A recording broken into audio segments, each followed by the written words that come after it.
Ya, selamat siang teman-teman semua dan Ibu Visi. Di sini kami kelompok 3 berkesempatan untuk melakukan presentasi dengan tema Sustainable Development Goals atau yang sering disingkat dengan SDGs.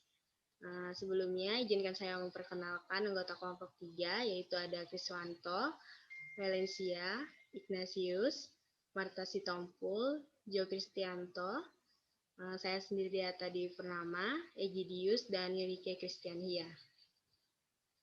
Adapun peta konsep dari presentasi kami adalah yang pertama definisi dari SDGs, yang kedua prinsip-prinsip pembangunan berkelanjutan, yang ketiga 17 goals SDGs, yang keempat alasan pentingnya SDGs di Indonesia, yang kelima tantangan dan solusi dalam pelaksanaan SDGs di Indonesia. SDGs. Jadi pada sidang umum PBB pada tanggal 25 September 2015 lalu di New York, Amerika Serikat, secara resmi telah mengesahkan Agenda Pembangunan Berkelanjutan atau SDGs sebagai kesepakatan pembangunan global. Sekurangnya ada 193 kepala negara yang hadir, termasuk Wakil Presiden Yusuf Kala yang saat itu menjabat sebagai wakil Indonesia, turut mengesahkan agenda pembangunan berkelanjutan ini yang menjadi cikal bakal terhadap agenda pembangunan berkelanjutan tahun 2030 di Indonesia. SDGs berisi seperangkat tujuan transformatif yang disepakati dan berlaku bagi seluruh bangsa tanpa terkecuali. SDGs adalah singkatan atau kepanjangan dari Sustainable Development Goals, yaitu sebuah dokumen yang akan menjadi sebuah acuan dalam kerangka pembangunan dan perundingan negara-negara di dunia. Konsep SDGs melanjutkan konsep pembangunan Millennium Development Goals atau yang disingkat dengan MDGs, di mana konsep itu berakhir pada tahun 2015. SDGs dikenal juga sebagai pembangunan berkelanjutan. Pembangunan berkelanjutan adalah pembangunan yang dapat memenuhi kebutuhan saat ini tanpa mengorbankan kemampuan generasi mendatang untuk mencakupi kebutuhan mereka. Banyaknya kegiatan pembangunan mengakibatkan kemiskinan, kemerosotan, dan kerusakan lingkungan, sehingga pelaksanaan pembangunan harus diubah untuk membawa kemajuan kemanusiaan untuk jangka waktu yang lama. Adapun fondasi dari SDGs adalah yang pertama manusia, yang kedua planet, yang ketiga kesejahteraan, yang keempat perdamaian, dan yang kelima adalah kemitraan. Selanjutnya presentasi akan dilanjutkan oleh teman saya, Valencia. Berikutnya yaitu prinsip-prinsip pembangunan berkelanjutan. Di sini ada 5, yaitu equity, ekonomi, energi, ekologi, dan adjustment. Yang pertama yaitu equity atau pemerataan. Pemerataan adalah target pokok dari pembangunan berkelanjutan, di mana dengan adanya pemerataan diharapkan mampu meminimalisasi adanya kesenjangan dari segi ekonomi dan sosial, serta dapat membuat kesempatan yang seimbang bagi semua masyarakat. Yang kedua yaitu ekonomi. Ekonomi, pendekatan pembangunan dari sisi ekonomi pada pembangunan berkelanjutan menitikberatkan pada meningkatnya keahlian para pekerja, sehingga dapat meningkatkan daya saing dalam memperoleh pekerjaan yang layak, pendapatan yang lebih baik, sehingga bisa meningkatkan performa infrastruktur dasar seperti perumahan, sistem air, jalan, dan infrastruktur informasi. Yang ketiga yaitu energi. Melakukan penghematan energi adalah hal yang harus diterapkan dalam pembangunan berkelanjutan. Cara yang bisa dilakukan adalah dengan mengoptimalkan penggunaan energi terbarukan, seperti menggunakan pencahayaan alami pada bangunan yang baru dibangun, mengutamakan pembangunan transportasi massal, dan mengurangi penggunaan kendaraan pribadi demi menghemat sumber energi. Yang keempat yaitu ekologi. Dalam pembangunan berkelanjutan, kita harus berupaya untuk melakukan pelestarian ekologi dengan cara semaksimal mungkin menggunakan lahan campuran, membuat sistem integrasi antara transportasi dan bangunan, memperhatikan akan keberadaan ruang terbuka hijau, dan melakukan pembatasan terhadap pemekaran kota secara berlebihan. Yang kelima yaitu adjustment atau peran serta. Masyarakat juga harus berperan dalam proses pembangunan berkelanjutan ini. Pemerintah juga turut berperan sebagai fasilitator pemberdayaan masyarakat yang mampu menampung aspirasi dari masyarakat. Selanjutnya akan dibacakan oleh teman saya. Di sini ada 17 goals SDGs. Yang pertama yaitu tanpa kemiskinan. Tanpa kemiskinan sebetulnya merupakan tujuan akhir dari semua goals di dalam SDGs. Namun juga menjadi prasyarat agar pembangunan berkelanjutan dapat dilaksanakan dengan baik. Dalam mencapai tujuan ini, ukuran kemiskinan tidak hanya didasarkan pada kemiskinan berdasarkan dimensi pendapatan, namun juga pengukuran kemiskinan berdasarkan akses terhadap layanan dasar serta akses sumber daya produktif lainnya. Nah, salah satu program yang dilakukan oleh pemerintah Indonesia yaitu program Dana Desa yang diluncurkan yang diharapkan mampu mengurangi ketimbangan kesejahteraan di wilayah desa dan kota. Adapun target dari goal tanpa kemiskinan ini yaitu 1.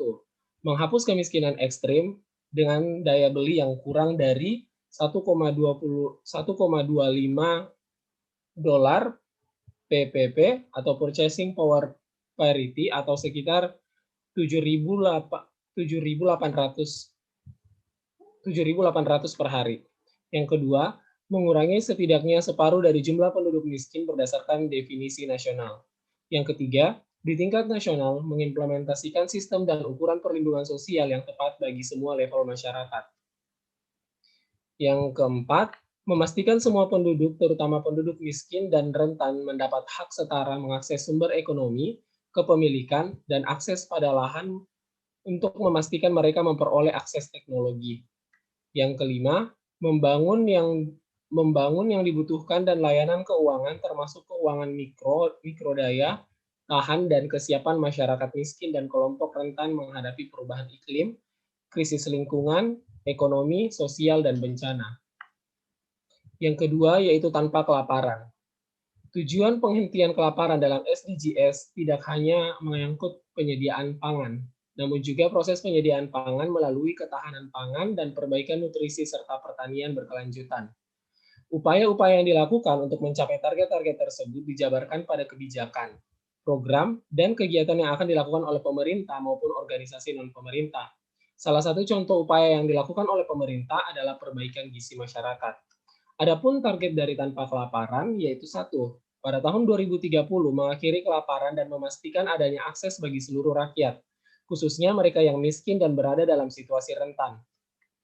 Yang kedua, pada tahun 2030 mengakhiri segala macam bentuk malnutrisi, termasuk pada tahun 2025 mencapai target-target yang sudah disepakati secara internasional tentang gizi buruk dan penelantaran pada anak balita. Yang ketiga, pada tahun 2030 menggandakan produktivitas agrikultur dan pendapatan dari produsen makanan berskala kecil. Yang keempat, pada tahun 2030 memastikan sistem produksi pangan yang berkelanjutan dan mengimplementasikan praktek-praktek agrikultur yang tahan lama yang dapat menaikkan produktivitas dan produksi. Yang kelima, pada tahun 2020 memelihara keanekaragaman genetika benih, mengolah tanaman dan persawahan, serta melestarikan hewan jinak dan spesies liar yang terkait.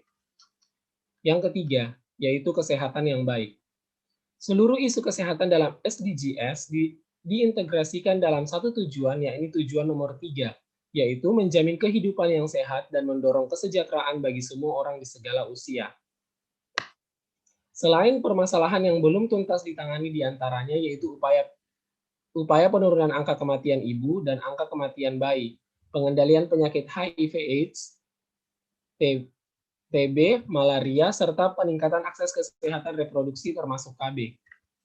Nah, tujuan dari goal kesehatan yang baik yaitu 1. Mengendalikan pertumbuhan penduduk dan memperkuat tata kelola kependudukan. 3. Memperkuat pelaksanaan perlindungan sosial. 3. Meningkatkan pelayanan kesehatan menuju cakupan kesehatan semesta, terutama penguatan pelayanan kesehatan dasar. Adapun target dari goal kesehatan yang baik yaitu 1. Pada tahun 2030 mengurangi rasio angka kematian ibu menjadi kurang dari 70 per 100.000 kelahiran. Yang kedua, pada tahun 2030 mengakhiri kematian yang dapat dicegah pada bayi baru lahir dan balita. Yang ketiga yaitu pada tahun 2030 mengakhiri epidemi AIDS, tuberkulosis, malaria, dan penyakit tropis lainnya yang memerangi hepatitis.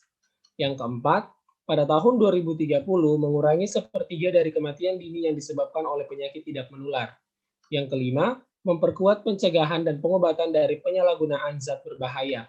Yang keenam, pada tahun 2020 secara global mengurangi setengah dari angka kematian dan cedera akibat kecelakaan lalu lintas. Yang ketujuh, pada tahun 2030 memastikan akses universal terhadap layanan kesehatan seksual dan reproduksi. Yang kedelapan, mencapai cakupan layanan kesehatan universal termasuk lindungan risiko finansial, akses terhadap layanan kesehatan dasar yang berkualitas, dan akses terhadap obat-obatan dan vaksin yang aman, efektif, berkualitas, dan terjangkau bagi semua. Dan yang terakhir, pada tahun 2030, secara substansial mengurangi angka kematian dan penyakit yang disebabkan oleh bahan kimia berbahaya, dan juga polusi dan kontaminasi udara, air, dan tanah. Selanjutnya yaitu pendidikan yang berkualitas. Pendidikan berkualitas juga merupakan goal kelanjutan dari peningkatan dari MDGs. Untuk Indonesia, setelah berhasil meningkatkan rata-rata sekolah untuk SD, maka dalam era SDGs ini, Indonesia sudah meningkatkan untuk rata-rata sekolah sampai selesai sekolah menengah pertama, bahkan terus mempersiapkan untuk rata-rata sekolah sampai sekolah lanjutan atas. Target dari goal pendidikan yang berkualitas yaitu 1, pada tahun 2030 memastikan bahwa semua anak perempuan dan laki-laki menyelesaikan pendidikan primer dan sekunder yang gratis. Yang kedua, pada tahun 2030 memastikan bahwa semua anak perempuan dan laki-laki mendapat akses terhadap pengembangan masa kanak-kanak secara dini yang berkualitas. Yang ketiga, pada tahun 2030 memastikan akses yang setara bagi semua perempuan dan lelaki terhadap pendidikan yang tinggi. Yang keempat, pada tahun 2030 secara substansial meningkatkan jumlah remaja dan orang yang memiliki keahlian yang relevan. Yang kelima, pada tahun 2030 menghilangkan disparitas gender dalam pendidikan dan memastikan akses yang setara terhadap semua tingkat pendidikan dan training bagi mereka yang rentan, termasuk yang memiliki disabilitas, masyarakat adat, dan anak-anak yang berada dalam situasi rentan. Yang keenam, pada tahun 2030, memastikan bahwa semua remaja dan sejumlah orang dewasa, baik laki-laki maupun perempuan, mencapai kemampuan baca tulis dan kemampuan berhitung. Yang ketujuh, pada tahun 2030, memastikan bahwa mereka yang belajar mendapat pengetahuan dan keahlian yang dibutuhkan untuk mendukung pembangunan yang berkelanjutan, termasuk antara lain melalui pendidikan untuk pembangunan berkelanjutan dan gaya hidup yang berkelanjutan, HAM, kesetaraan gender, mendukung budaya perdamaian dan anti kekerasan, kependudukan global, dan apresiasi terhadap keberagaman budaya dan kontribusi budaya kepada pembangunan berkelanjutan. Selanjutnya akan dijelaskan oleh teman saya. Yang selanjutnya, yang kelima, kesetaraan gender. Kesetaraan gender termasuk dalam pilar pembangunan sosial SDGs, di mana tujuannya adalah untuk mencapai pemenuhan hak dasar manusia yang berkualitas secara adil dan setara untuk meningkatkan kesejahteraan bagi seluruh masyarakat. Tujuan kesetaraan gender untuk memperkuat kemampuan negara untuk berkembang, mengurangi kemiskinan, dan memerintah secara efektif, dengan memperdayakan perempuan dan laki-laki untuk mengetaskan diri dari kemiskinan dan meningkatkan taraf hidup mereka. Target dari kesetaraan gender yang pertama, mengakhiri segala bentuk diskriminasi terhadap kaum perempuan dimanapun, menghapuskan segala bentuk kekerasan terhadap kaum perempuan di ruang publik dan pribadi, termasuk perdagangan orang dan eksploitasi seksual serta berbagai jenis eksploitasi lainnya. Yang kedua, menjamin partisipasi penuh dan efektif dan kesempatan yang sama bagi perempuan untuk memimpin di semua tingkat pengambilan keputusan dan kehidupan politik, ekonomi, dan masyarakat. Yang keempat, melakukan reformasi untuk memberi hak yang sama kepada perempuan terhadap sumber daya ekonomi serta akses terhadap kepemilikan dan kontrol atas tanah dan bentuk kepemilikan lain. jasa keuangan, warisan, dan sumber daya alam sesuai dengan hukum nasional. Yang selanjutnya air bersih dan sanitasi layak. Air bersih sanitasi termasuk dalam pilar pembangunan lingkungan SDGs dengan tujuan untuk mencapai pengelolaan sumber daya alam dan lingkungan yang berkelanjutan sebagai penyangga seluruh kehidupan. Tujuan pembangunan air bersih sanitasi layak adalah kebutuhan dasar manusia dengan fokus utama untuk menyediakan ketersediaan pangan, air bersih, dan energi yang menjadi dasar kehidupan. Target air bersih sanitasi pada tahun 2030 adalah yang pertama, mencapai akses universal dan merata terhadap air minum yang aman dan terjangkau bagi semua masyarakat. Yang kedua, mencapai akses terhadap sanitasi dan kebersihan yang memadai dan merata bagi semua dan menghentikan praktik buang air besar di tempat terbuka, memberikan perhatian khusus pada kebutuhan kaum perempuan serta kelompok masyarakat rentan. Yang ketiga, meningkatkan kualitas air dengan mengurangi polusi, menghilangkan pembuangan, dan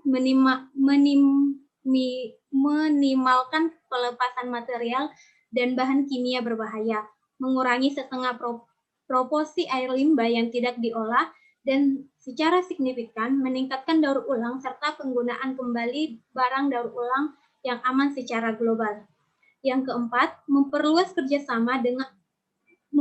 kerjasama dan dukungan internasional dalam hal pembangunan kapasitas bagi negara-negara berkembang dalam program dan kegiatan terkait air dan sanitasi, termasuk pemanenan liar, desalinasi, efisiensi air, pengelolaan air limbah, daur ulang, dan teknologi daur ulang.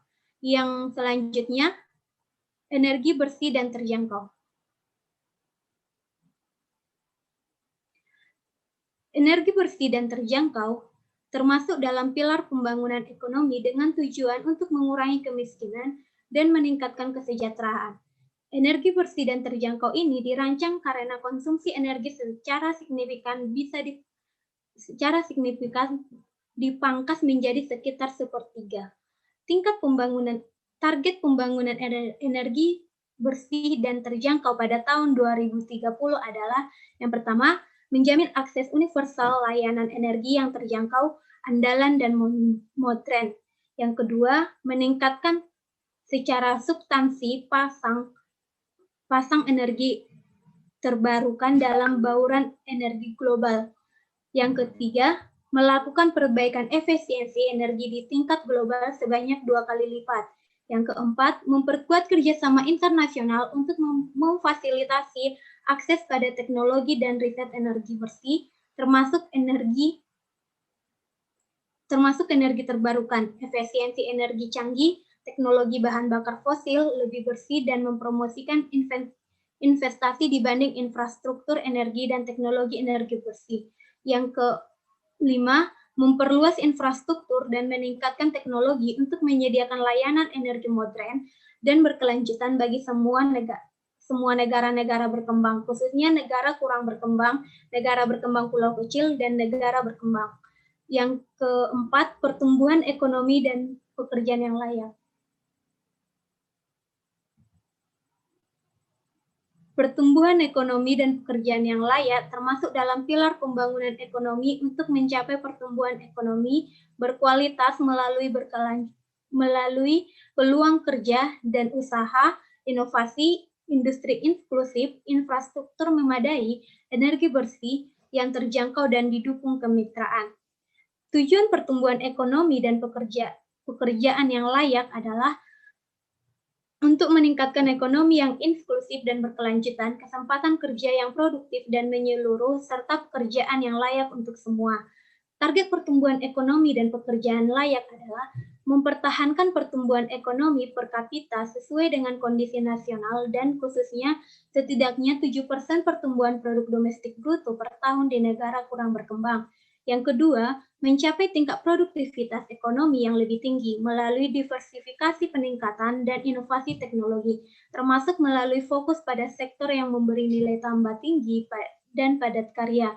Yang ketiga, mengalahkan kebijakan pembangunan yang mendukung kegiatan produktif, penciptaan lapangan kerja layak, kewirausahaan, kreativitas, inovasi, mendorong formalisasi dan pertumbuhan usaha mikro, kecil dan menengah, termasuk melalui akses terhadap jasa keuangan.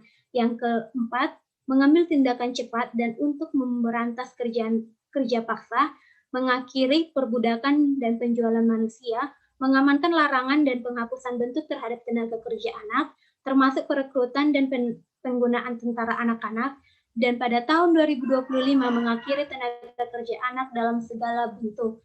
Dan selanjutnya akan dijelaskan oleh teman saya.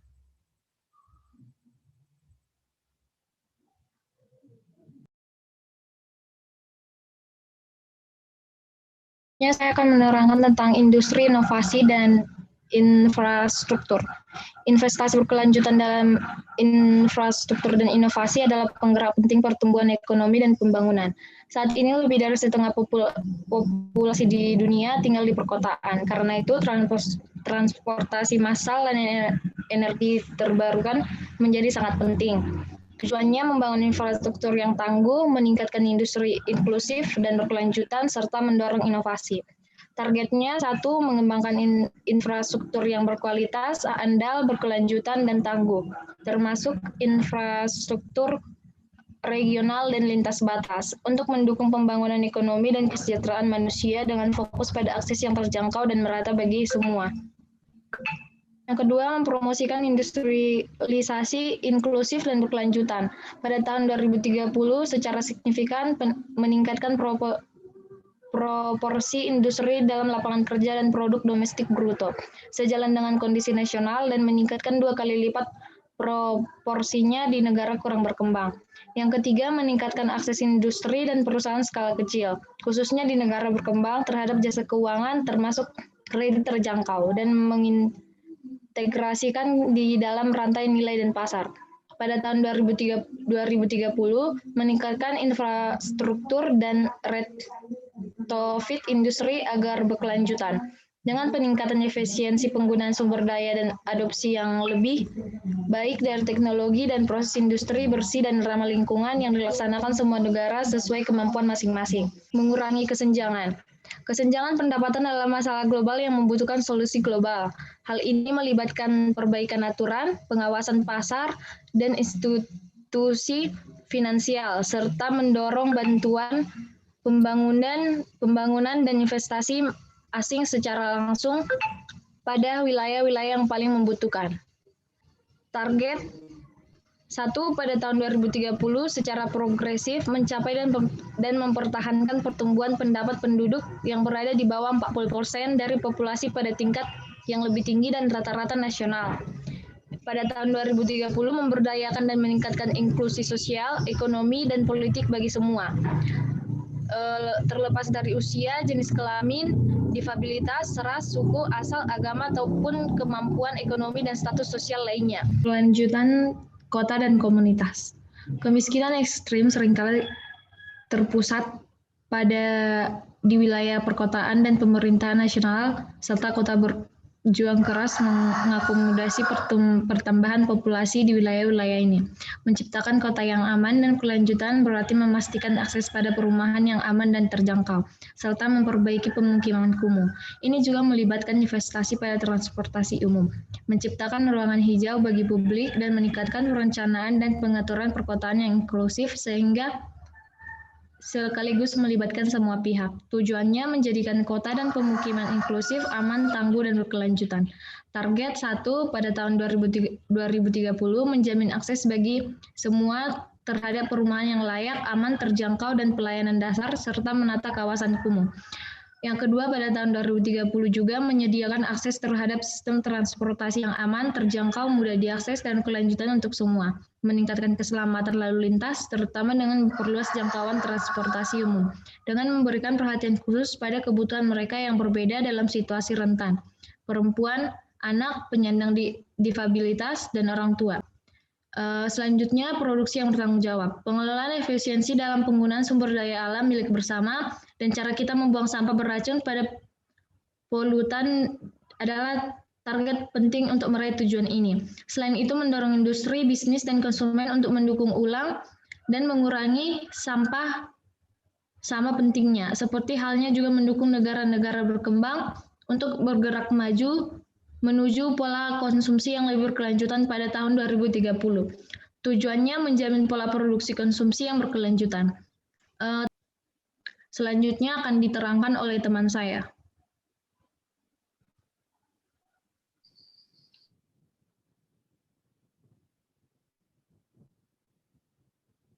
Jadi goals yang selanjutnya itu aksi terhadap iklim, perlindungan kehidupan bawah laut, perlindungan kehidupan di darat, institusi peradilan yang kuat dan kedamaian, dan kemitraan mencapai tujuan.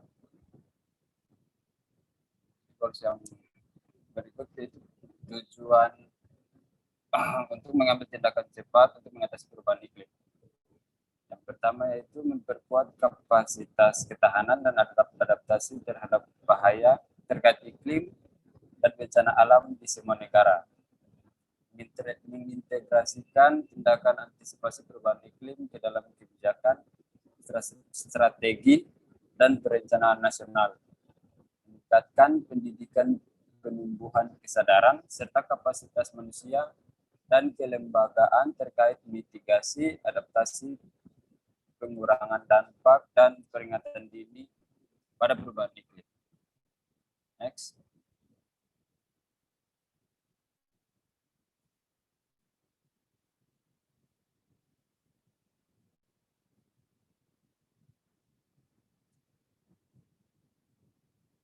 Goals-nya yang berikut yaitu perlindungan kehidupan bawah laut.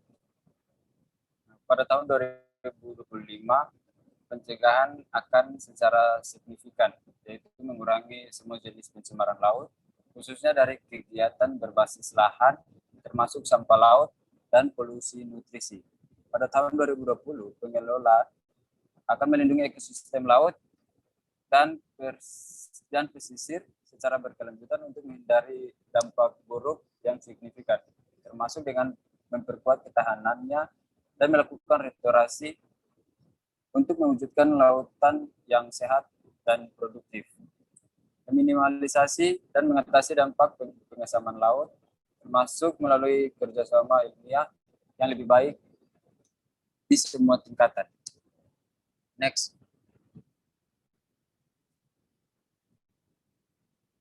Goals yang berikut yaitu perlindungan kehidupan di darat. Pada tahun 2020, menjamin pelestarian, restorasi, dan pemanfaatan berkelanjutan dari ekosistem daratan dan perairan darat serta jasa lingkungannya. Seharusnya khususnya ke ekosistem hutan, lahan basah, pegunungan, dan lahan kering yang sejalan dengan kewajiban berdasarkan perjanjian internasional. Next.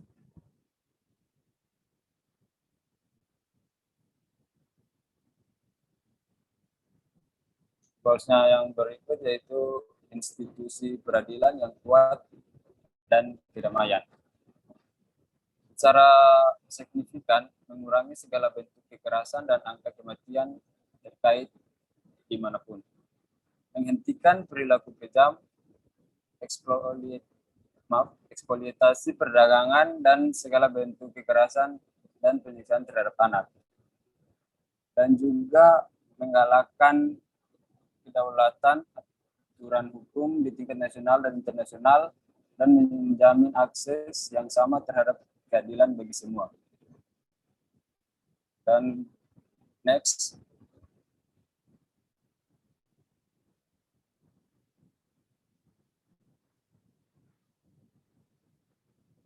Goals yang berikut yaitu kemitraan mencapai tujuan, yaitu di mana meningkatkan kerjasama antar negara utara selatan dan juga timur barat dan kerjasama triangular secara regional dan internasional terkait dengan akses terhadap sains, teknologi, dan inovasi, dan meningkatkan berbagai pengetahuan berdasarkan kesepakatan timbal balik termasuk melalui koordinasi yang lebih baik antara mekanisme yang telah ada, khususnya yang terikat di dalam Perserikatan Bangsa-Bangsa atau PBB, yang dimana diatur melalui mekanisme fasilitas teknologi global. Terima kasih. Alasan mengapa penting adanya SDGs di Indonesia secara primer dan sekunder. Secara ideal, keberlanjutan pembangunan membutuhkan pendekatan pencapaian terhadap keberlanjutan ataupun kesinambungan berbagai aspek kehidupan, seperti primer dan sekunder yang mencangkup keberlanjutan ekologis, ekonomi, sosial budaya, dan politik. Tujuan yang harus dicapai secara primer. Yang pertama ada keberlanjutan ekologis. Adalah persyaratan untuk pembangunan dan keberlanjutan kehidupan. Keberlanjutan ekologis akan menjamin keberlanjutan ekosistem bumi. Untuk menjamin keberlanjutan ekologis harus diupayakan hal-hal sebagai berikut. Yang pertama ada memelihara integritas tatanan lingkungan agar sistem penunjang kehidupan di bumi tetap terjamin dan sistem produktivitas, adaptabilitas, dan pemulihan tanah, air, udara, dan seluruh kehidupan berkelanjutan. 3 aspek yang harus diperhatikan untuk memelihara integritas tatanan lingkungan, yaitu daya dukung, daya asimilatif, dan keberlanjutan, pemanfaatan sumber daya terpulihkan. Untuk tidak mengganggu integritas tatanan lingkungan, yaitu hindarkan konversi alam dan modifikasi ekosistem, kurangi konversi lahan subur, dan kelola dengan buku mutu ekologis yang tinggi, dan limbah dibuang tidak melampaui daya asimilatifnya lingkungan. Yang kedua ada memelihara keanekaragaman hayati pada keanekaragaman kehidupan yang menentukan keberlanjutan proses ekologis. Proses yang menjadikan rangkaian jasa pada manusia masa kini dan masa mendatang. Terdapat 3 aspek keanekaragaman hayati, yaitu keanekaragaman genetik, spesies, dan tatanan lingkungan. Untuk mengkonversikan keanekaragaman hayati tersebut perlu hal-hal berikut, yaitu menjaga ekosistem alam dan area yang representatif tentang kekhasan sumber daya hayati agar tidak dimodifikasikan. Selanjutnya ada keberlanjutan ekonomi. Keberlanjutan ekonomi dari perspektif pembangunan memiliki 2 hal utama. Keduanya mempunyai ketertarikan yang erat dengan tujuan aspek keberlanjutan lainnya. Keberlanjutan ekonomi makro menjamin kemajuan ekonomi secara berkelanjutan dan mendorong efisien ekonomi melalui reformasi struktural dan nasional. 3 elemen utama untuk keberlanjutan ekonomi makro, yaitu efisien ekonomi, kesejahteraan ekonomi yang berkesinambungan, dan meningkatkan pemerataan distribusi kemakmuran. Hal tersebut di atas dapat dicapai melalui kebijaksanaan makroekonomi, mencakup reformasi fiskal, meningkatkan efisiensi sektor publik, mobilisasi tabungan domestik, pengelolaan nilai tukar, reformasi kelembagaan, kekuatan pasar yang tepat guna, ukuran sosial untuk pengembangan sumber daya manusia, dan peningkatan distribusi pendapatan dan aset. Yang kedua ada tujuan yang harus dicapai secara sekunder. Keberlanjutan sosial budaya. Secara menyeluruh keberlanjutan sosial dan budaya dinyatakan dalam keadilan sosial, harga diri manusia, dan peningkat kualitas hidup seluruh manusia. Keberlanjutan sosial dan budaya mempunyai 4 sasaran, yaitu pertama ada stabilitas penduduk yang pelaksanaannya masyarakatnya komitmen politik yang kuat, kesadaran dan partisipasi masyarakatnya, memperkuat peranan dan status wanita, meningkatkan kualitas dan efektivitas dan lingkungan keluarga. Yang kedua, memenuhi kebutuhan dasar manusia dengan memerangi kemiskinan dan mengurangi kemiskinan absolut. Keberlanjutan pembangunan tidak mungkin tercapai bila terjadi kesenjangan pada distribusi kemakmuran atau adanya kelas sosial. Halangan terhadap keberlanjutan sosial harus dihilangkan dengan pemenuhan kebutuhan dasar manusia. Kelas sosial yang dihilangkan dimungkinkannya untuk mendapatkan akses pendidikan yang merata, pemerataan pemulihan lahan, dan peningkatan peran wanita. Yang ketiga, mempertahankan keanekaragaman budaya. Dengan mengakui dan menghargai sistem sosial dan kebudayaan seluruh bangsa, dan dengan memahami dan menggunakan pengetahuan tradisional demi manfaat masyarakat dan pembangunan ekonomi. Yang keempat, ada mendorong partisipasi masyarakat lokal dalam pengambilan keputusan. Beberapa persyaratan di bawah ini penting untuk keberlanjutan sosial, yaitu prioritas harus diberikan pada pengeluaran sosial dan program diarahkan untuk manfaat bersama. Investasi pada perkembangan sumber daya, misalnya meningkatkan status wanita, akses pendidikan dan kesehatan. Kemajuan ekonomi harus berkelanjutan melalui investasi dan perubahan teknologi, dan harus selaras dengan distribusi aset produksi yang adil dan efektif. Kesenjangan antar regional dan desa, kota perlu dihindari melalui keputusan lokal tentang prioritas dan alokasi sumber daya. Yang kelima, ada keberlanjutan politik. Keberlanjutan politik diarahkan pada respek pada human right, perbedaan individu dan sosial untuk berpartisipasi di bidang ekonomi, sosial, dan politik. Demokrasi yang dilaksanakan perlu memperhatikan proses demokrasi yang transparan dan bertanggung jawab. Kepastian ekologis berupa kesediaan pangan, air, dan pemukiman.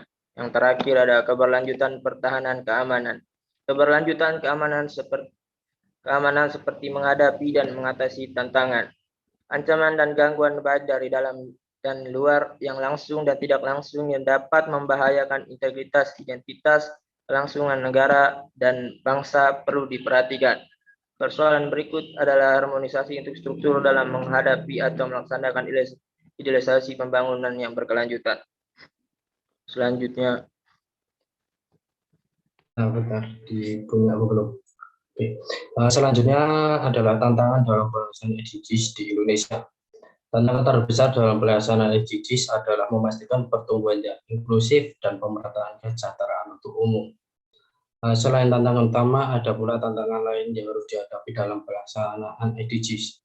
Berikut ini adalah berbagai tantangan atau rintangan pelaksanaan SDGs. Yang pertama, memastikan penerapan prinsip inklusif dan no one left behind. Secara spesifik dapat dikatakan sebagai suatu prinsip yang menyasar kepada kaum rentan. Yang kedua, memastikan penggunaan database yang komprehensif dan terintegrasi. Dalam hal ini, pembuatan database sendiri dilakukan oleh berbagai negara agar kedepannya dapat digunakan oleh negara maju dan negara berkembang.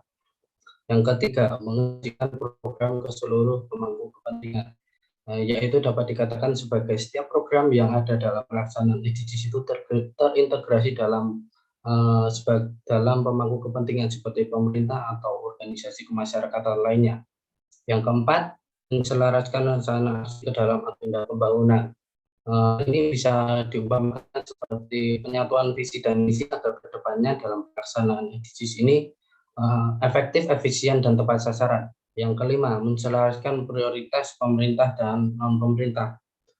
Bisa dikatakan sebagai pembuatan skala prioritas dan penyatuan visi dan misi antara pemerintah dan non-pemerintah. Yang terakhir berkaitan dengan letak geografis Indonesia.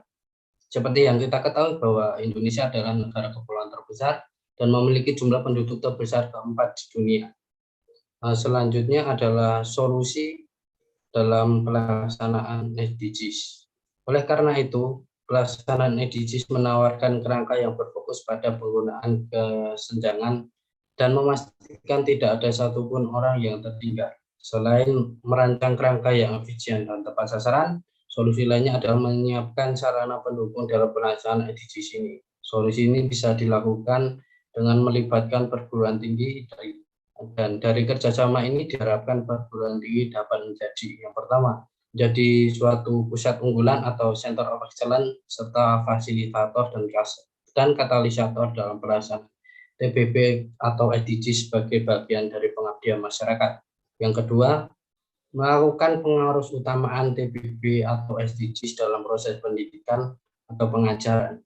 Yang ketiga, mengembangkan studi yang berkaitan dengan kebijakan yang mendukung pelaksanaan pencapaian TBB atau SDGs ini.